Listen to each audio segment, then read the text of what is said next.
Hello, welcome to Introduction to Programming and Python Environment Setup. Throughout this unit, I'm going to be your instructor. I'm Dr. Rayana. What you will learn today.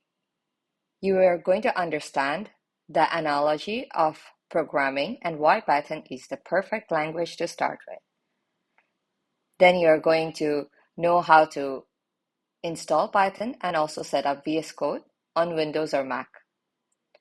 You will learn to write your first program, run and understand your very first print hello world. Then you will learn to store data, text, numbers, booleans, and handle user input and output. You will also learn to make decisions with if-else statements and repeat tasks with loops. Finally, you are going to identify common syntax errors and learn strategies to fix your code quickly.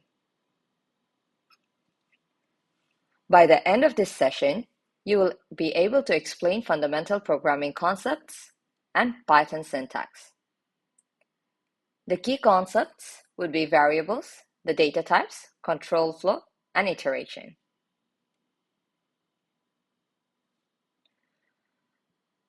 So now we are going to go into what is programming.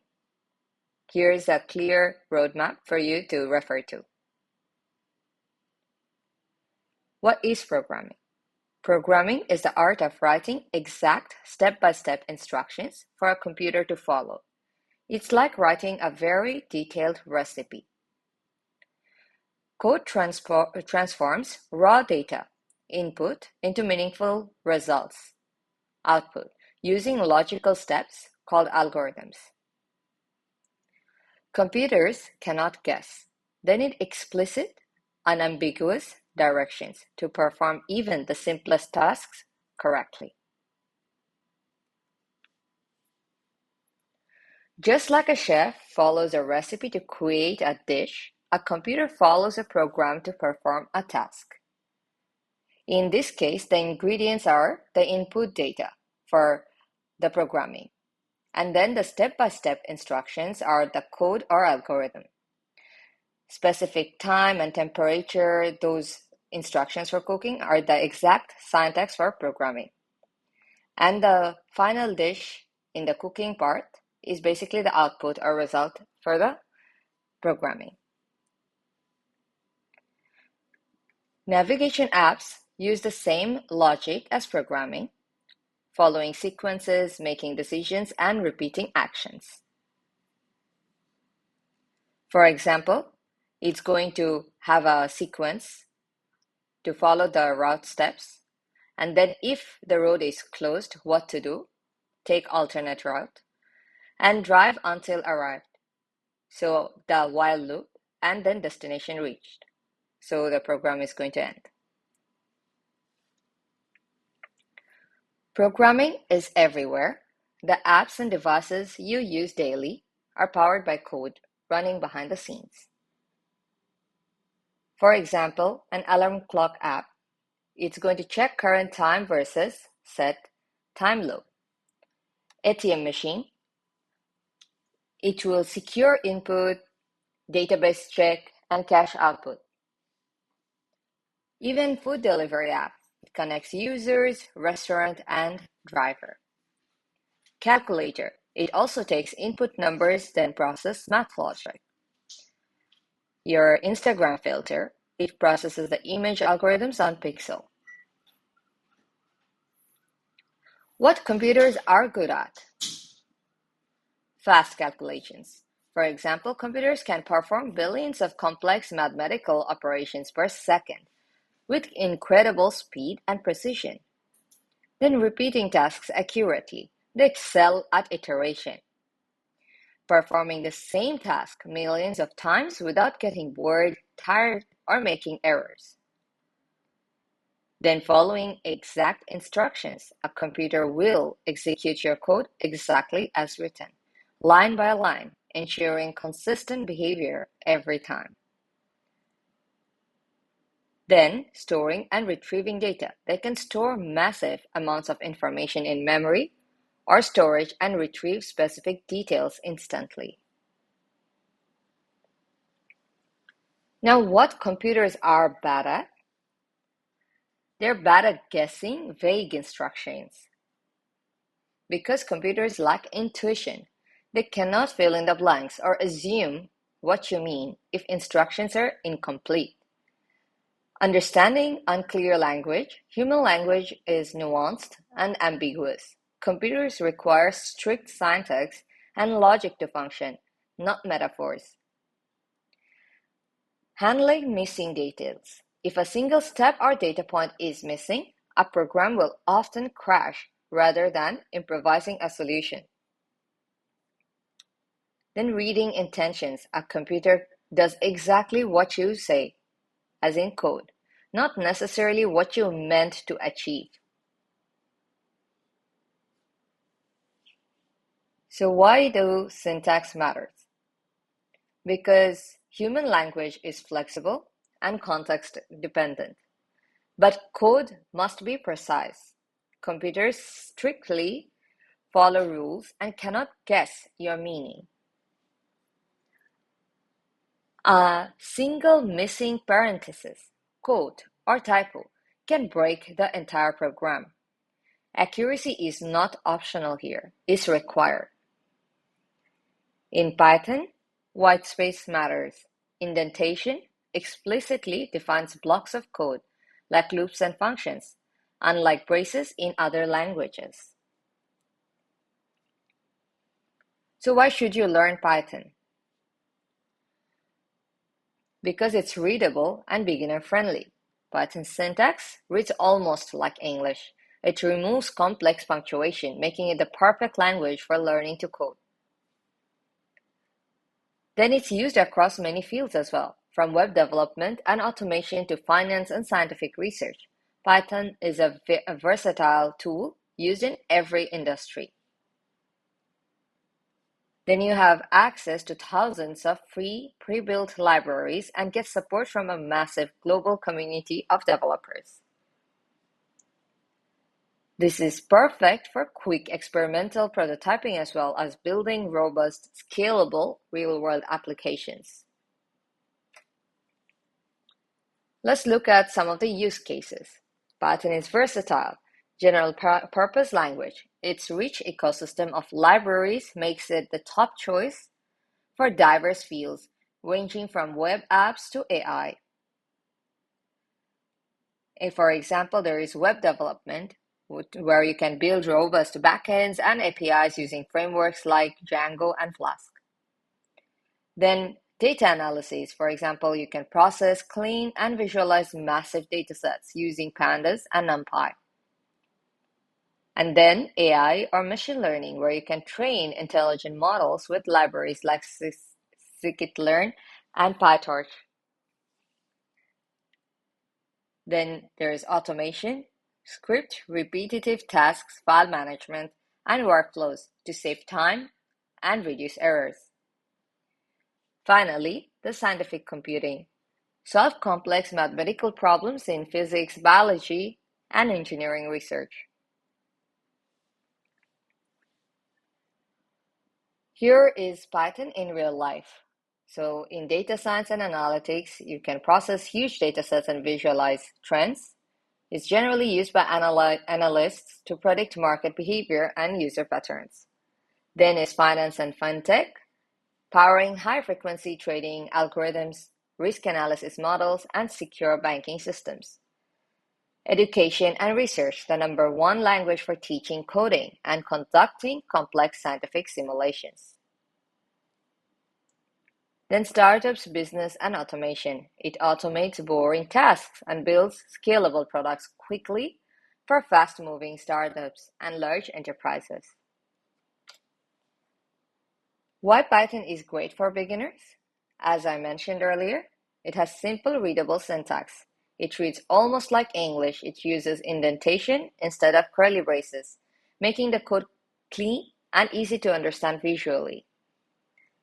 Less boilerplate.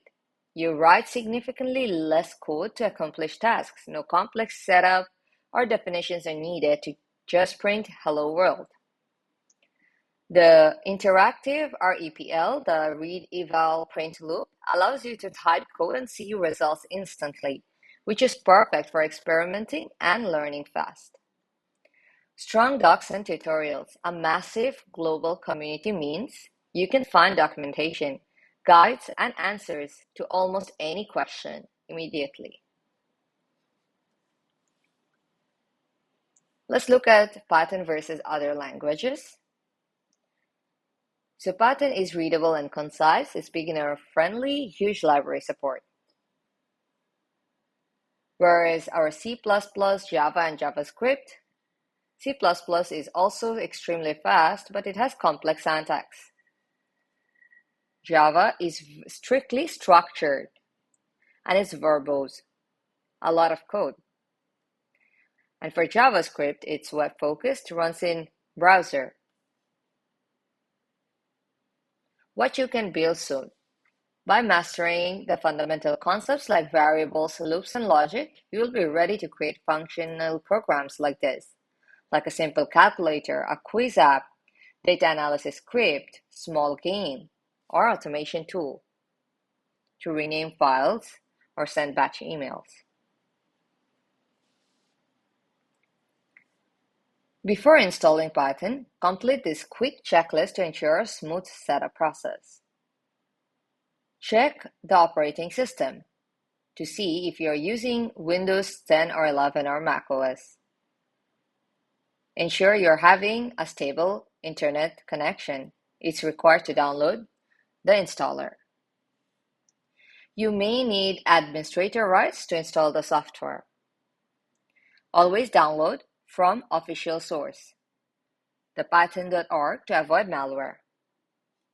Verifying these steps ensures a secure and functional development environment, preventing 90% of common beginner errors.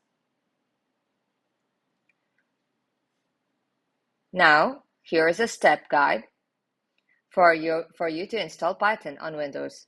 You first visit the website, then you download, and then you run and check the box, run installer, and tick add Python to path. Then you have to install and complete the setup. So why tick add to path? Because this critical step allows you to run Python from any command prompt window without complicated configuration later. Pay close attention to these things during installation to avoid issues later. Here is the part for your install now. Click Install Now for the easiest setup. It includes this idle and pip. Here is the part where you have to tick add Python to path. So the path variable tells Windows where to look for the programs. Checking this box would let you run Python from any folder by typing Python in the command prompt. So if you do not check this add python.exe to path, if you miss this, Python won't run from the terminal. After installation, open Command Prompt or PowerShell to confirm Python is correctly installed and add it to your path. If you see a version number, for example, in this case 3.12, you're ready to code. Now here's a setup guide for installing Python on macOS. Similarly, you visit the website, the official source, and then click Download. Get the latest macOS installer, usually a .pkg file. Then double-click the package file to launch the installation wizard. Follow the prompts, continue, agree, uninstall until it is finished. And if you are advanced, then you can also use Homebrew. Important for macOS users, the command is often Python 3 instead of just Python. Use Python 3 version to verify your installation. Open the terminal to verify that Python 3 is correctly installed and accessible on your Mac. You open the terminal, press Command plus space, then type terminal and press enter. Then you check for the Python 3 version. Type Python 3, then -- version to see the installed version. In this case, it's showing Python 3.112.2. Then check the installation path. Type which Python 3 to confirm the location. Use Python 3 instead of just Python on macOS. What is path? So the path variable is like a system address book. It tells your computer where to look for programs like Python, so you can run them from any folder. On Windows, checking the Add Python to Path box during installation does this automatically. Without it, the command prompt won't find Python. On macOS, the installer usually sets this up for you. You can typically run Python 3 immediately after installation without extra configuration. Here are some common install problems you might come across. Python not recognized. Python is not recognized as an internal or external command. So the solution for this would be to reinstall Python and check Add Python to Path. On Windows, try using Py instead of Python. Then wrong version runs. For example, Python 2.7.18, so this would be a wrong version. You have multiple versions, be specific. Use Python 3, Mac OS or Linux, or Py-3 for Windows. Pip not found, the command not found. Ensure standard library is installed. Try repairing installation or running Python-m, ensure pip. Then permissions blocked. That permission denied error. So the installer needs admin rights. Right-click installer and run as administrator. On Mac OS, use sudo if necessary. Now, where do we write Python code? So recommended is the code editor because it's optimized for writing code with helpful features while staying lightweight and flexible. Then they have the features, for example, syntax highlighting, auto-completion, and then extensions or plugins. So the examples are the Sublime Text or VS Code. Choose the environment that fits your learning style.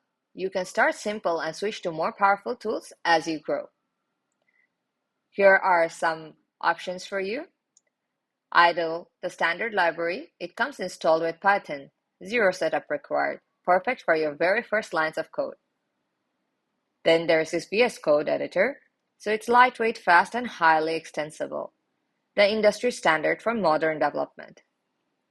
PyCharm, full IDE, powerful integrated development environment, great for large projects but heavier to run. Then Jupyter, it's for data science stuff, interactive web-based notebooks. It's ideal for data exploration, visualization, and as well notes. For this unit, I'd suggest the VS Code for exercises. So Visual Studio Code is for most work can be done here. It features a powerful Python extension, an integrated terminal, and intelligent code completion. Idle comes installed with Python and requires zero setup. It's also perfect for your very first Hello World or testing simple logic. Both options are cross-platform, Windows or macOS. It's quick to run and provide the essential debugging features beginners need. Now let's set up VS Code. So download and install from code.visualstudio.com. Ensure it's the official source. Then search for Python in Extensions tab and install the Microsoft version. You have to select the interpreter, so press Ctrl plus Shift plus P, type Python, select interpreter, and choose Python 3.x. Open a folder, as in File, Open Folder, and create a new file named hello.py. Then click the Play button, top right, or right-click Content and select Run Python File in Terminal. The Microsoft Python extension provides IntelliSense, the code completion, auto-completion, and debugging tools, making it much easier to write correct code than a standard text editor. Here's like the VS Code interface tool. So for the first part here, this is the Explorer. It manages folders and files. Click a file to open it in the editor. Then look for number 2 here. It is where you write code. It supports syntax highlighting and multiple tabs. Then the Run button. Look for number 3 here. So the Play button is here. So quickly execute your Python script, usually a triangle play icon. Then this is the terminal in number 4. You can see outputs here, errors, and run shell commands directly.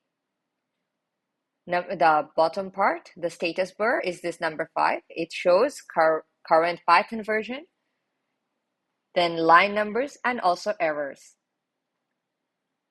This is, on top part, number 6. This is the command palette. You can search for any command or setting, Control plus Shift plus P. So here's your first Python code. The Hello World program is a traditional first step for beginners in any language. It tests if your environment is set up correctly. So just write print Hello World, and the output should be this one, Hello World. You can change the text inside as well to print your own name. Let's look at the anatomy of a Python command.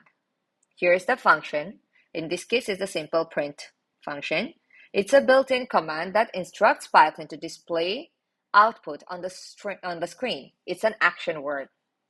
Then is the string. It's in this quotes. So this is called the string, whichever thing is going to be inside quotes. This is the actual data or message you want to show. Then the container in the parentheses. So it holds the values or arguments you want to pass to the function that tell Python what to print in this case.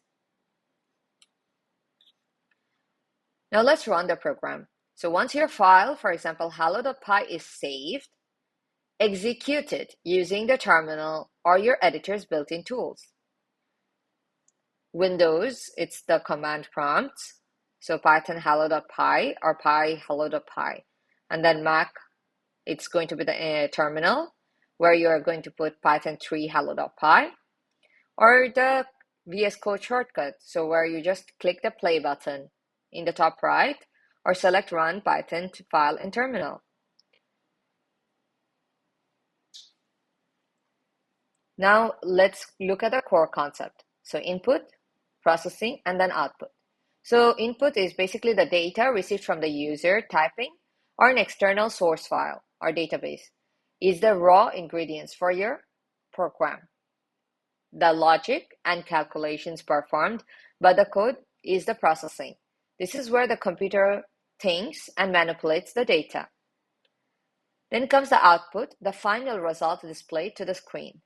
It's saved to a file or sent over a network. Here's a small mini practice for you. Modify your code.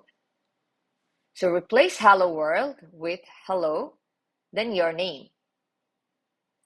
You can add more lines, write 2 more print statements below the first one. Then save and run to see all 3 lines appear in the terminal. Python executes code line by line from top to bottom, so order matters. Let's quickly look at something here. It's a fundamental concept for you. What is a variable? Variable is like a named storage box. So think of it as this box that's storing a specific value in the computer's memory. You give that box a label so you can find it later. In this example, we are having it for score. So we are having a variable called score, and we are putting a specific value in it. Variables let programs remember information like a username or score in this case, and reuse it multiple times without having to ask for it again. Then you can change it over time. So as the name implies, the values stored inside is not permanent. It can change, vary as the program runs, like updating a game score. Here is an example. So in Python, you don't need to declare the data type. The interpreter infers it automatically based on the value you assign. Here, you're just having 4 variables. This is the string variable, and the interpreter will infer it as string because it's inside quotes, double quotes, or single quote. And here's the integer. You are saving 20 inside this variable called age. Since it's just 20, it's going to understand that this is just an integer. Float, right after decimal points, it's going to understand that you're having a float 1.68 in for the variable height. Then Boolean is a student, as in true or false. So it's going to understand that this is a Boolean. Here is variable naming rules to follow the strict syntax requirements for you to prevent errors in your Python code. The allowed characters only are, like, for example, small letters are capital letters, A to Z, and then numbers 0 to 9 and underscores. It cannot start with a number because it must begin with a letter or underscore. So for example, if it's going to start with a number like this first place, it will be invalid because it started with 1. No spaces allowed in variable naming. Use underscores instead of spaces. When you are going to write, for example, my name, put my underscore name instead of my space name. And avoid reserved keywords. Don't use Python's built-in keywords like class, def, for, or if. I will go over it again in the next section. Here are some good or bad variable naming. You have to choose clear, valid names to prevent errors and make code readable. Here are some good practices. It follows the PEP 8 and syntax rules. So student underscore name, it's like the snake case. It's descriptive because it already shows you what the variable is about. Total marks, the same way. It explains to you the meaning and it's following the snake case. Is active, it's like a Boolean convention. So you understand that it is either going to be true or false. Bad practices will be starting with this number. For example, toName. Then my name with space inside it. It's not allowed. Then class, it's a reserved keyword. It's better to stick to lowercase with underscores for variables in Python. It's community standard. So going more into this naming convention, snake case as in use lowercase with underscores for all variables and function names. Then meaningful names, you have to prioritize clarity over brevity. N is vague, but student underscore name explains the data clearly that it is having student names in it. Avoid single letters, for example, generic names like A, B, or X, Y, or data, unless used in simple math loops. Then look for constants like values that do not change or should use uppercase formatting.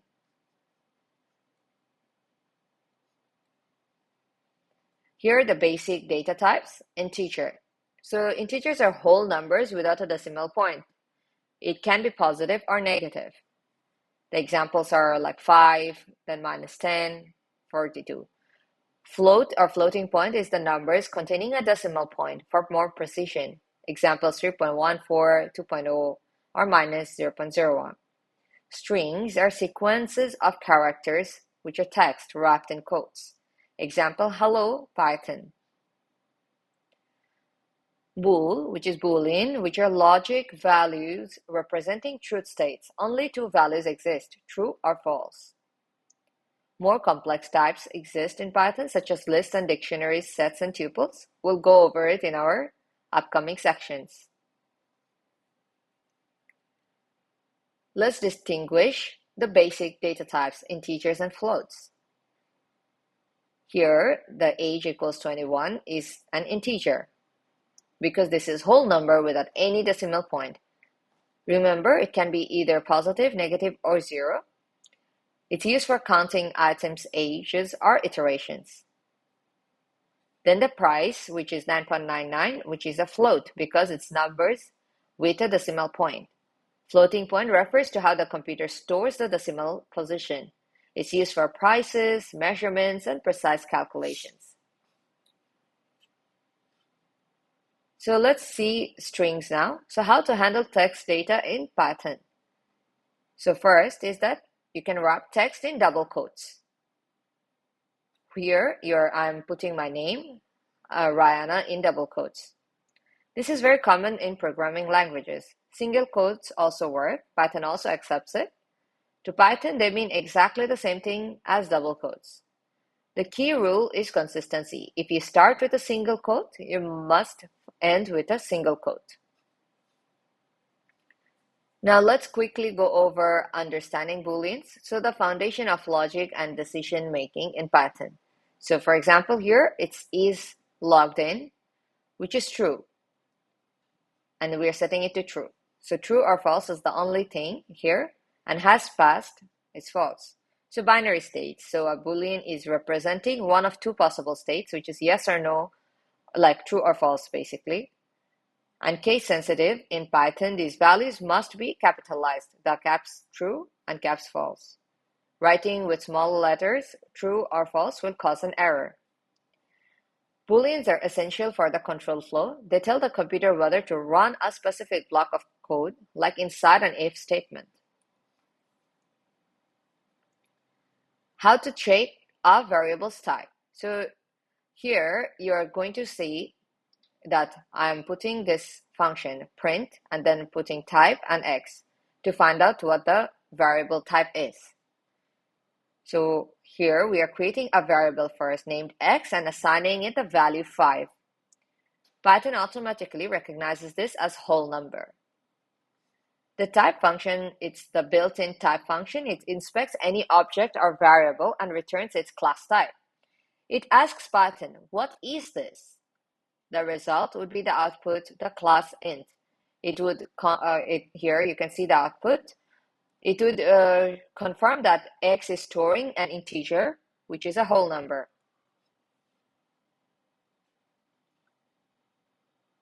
Now, I'm going to show you how to convert the type. It's called casting. Now let's pass the string 21, which is a text, not a number. So Python is going to treat it like a word. You cannot perform addition on it directly. So how to convert it is that the function int here in the second line takes a string that is this 21, which is stored in this variable age. So it will be it is storing the strings. So it's going to take that and convert it to integer, which would be the whole number. So the math would work. So how you are doing it is int, and then in parentheses you call the variable, which is the age here. Then you do the math. So in the third line, print, then you're putting this age num because you're storing the integer variable of age in this variable age num, and then you're adding to it. So age underscore num plus 1. So this is a number 21, and then you can add to it plus 1. So this would ensure your program would calculate it correctly. This is how you can get user input. It makes the programs interactive by accepting data. So first, you're having this variable name, and then you're having this input, enter name from the user. The equal sign, the assignment is whatever the user typed and saves it into this name variable, so we can use it later. The input stops the program. It displays a cursor and waits for the user to type something. So here it's going to be hello. Then there is a pause. So the string enter name is shown to the user, and then without this, the user would see a blinking cursor but won't know what to do.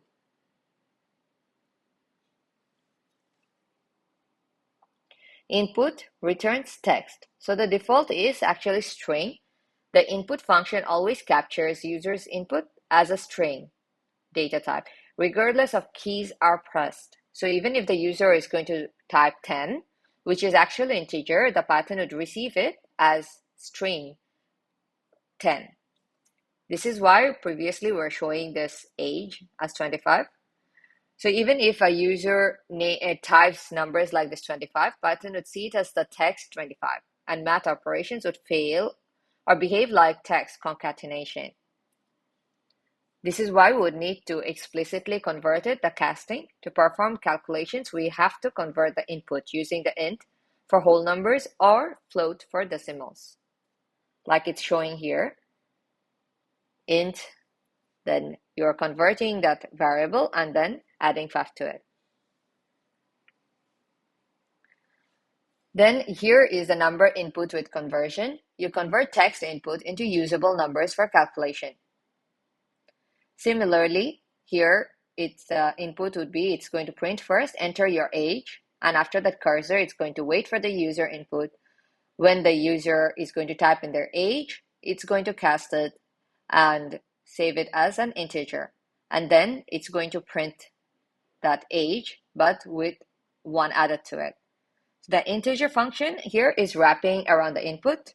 It takes the text string returned by input like 25 and converts it into an actual integer number, which would be 25, so that we can do maths with it. If the user types something that isn't a number like 20, the program will crash with a value error. We will learn how to handle these errors gracefully in future lessons. Here is a small complete program. Here you can combine input data like the type conversion and output into a functional script. First, you're having this name variable with the input. So you're going to ask the user to input their name, and then you're going to ask the user to input their age. In the second variable, you're converting the input text, which is the default type for this input, into an integer. So then you're printing hello, the user's name, and then you're printing next year you will be this, and then you're adding this age plus 1. Now let's look briefly at what is a control flow. So control flow allows programs to make decisions based on specific conditions. It breaks the linear top-to-bottom execution of code. Then there is the conditional execution. So code blocks which will run only if a rule is true. If the condition is false, the program would skip that section completely or do something that you have asked it to do. There are here in Python, indentation matters, as in the white space. So spaces or tabs to define and group blocks of code rather than curly braces. Let's look at a simple if statement. So the if statement allows your program to make decisions. The code inside the block only runs when the condition is true. For example, here, if then you're having to have put this indentation here, so it is going to understand that it is belonging inside that block. So the if-else statement, looking more into it. So here is this allows your program to make binary decisions. It checks a condition, for example, if true, then the first block would run, and if it's false, then the else block would run. So here, for this indentation, this print is understandably inside this if statement, and this one is after this else. And remember to also put the colons right after it. So what is iteration? So it's about repeating steps. Now we are looking into the for loop. So iteration is a process for repeating steps multiple times. It allows computers to perform repetitive tasks efficiently without you having to write the same code over and over. A for loop is used when you want to repeat a code a fixed number of times or when iterating through a sequence like a list of items. And a while loop is used to repeat code until a condition changes. It continues running as long as logic statement remains true. We will go over these again in more detail in the future lessons. Here is an example of a for loop. For example, the range 1, 6. This function generates numbers running from 1 up to but not including 6. The loop runs 5 times. A while loop example here. So a while loop repeats a block of code as long as a condition remains true. It is essential to update the condition, like incrementing a counter to avoid infinite loops.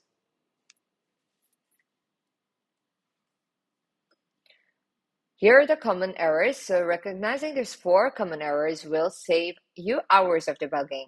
First and common is the syntax error.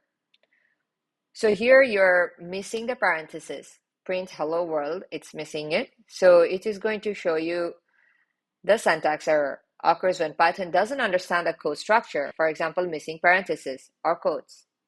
Then the naming error. Here you're having user name, and username was never defined actually. So how is it going to understand that that variable is there? Then there's the type error. So total score plus 100, it cannot add string and number together. So wrong operation for a type. Then indentation error. Here inside this if true, the print should go after some white space, or else it's not going to understand that it belongs inside that if statement. Here is a syntax error example. Computers need exact instructions, even a missing character stops the code. Here, the parenthesis is missing, so it's going to have an error. It's going to explain to you what the error is. So you need to be comfortable looking at the error messages to debug it. So just put the parenthesis and fix the code. A name error, for example, it's having username, but username is not defined. So just go here and define the username.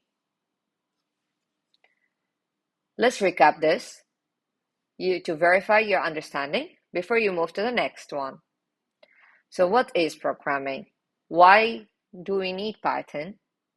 Then how to verify your installation? What is a variable? The data types, right? And then differences, for example, integer versus string versus float. And what does the input do? What is the default text type for it, default type for it, and then what is a control flow and iteration.